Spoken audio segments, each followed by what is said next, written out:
A live look at the U.S. Capitol building this morning, where in less than 6 hours, Joe Biden will take the oath of office, becoming our 46th president.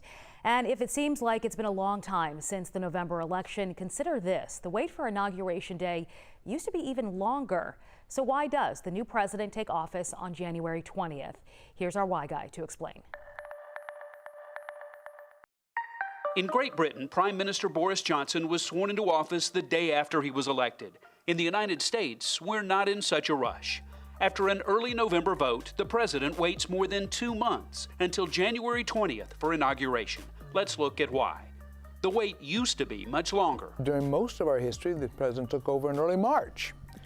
But it was a long period between when the election took place in November and March to take over. In 1789, the Congress of the Confederation selected March 4th as Inauguration Day. In the early days, Congress waited until February to count the electoral votes. Transportation was rather primitive in those days, and elected officials needed time to travel to the nation's capital.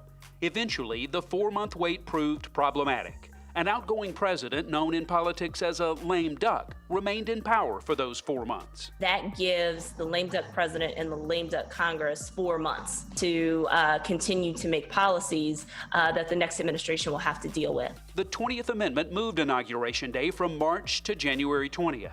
President Franklin Delano Roosevelt was the first sworn into office on that date, as he began his second term in 1937. From a practical standpoint, it just made sense to shorten the transition period. Members of Congress don't have to wait until the 20th. They're sworn into office on January 3rd.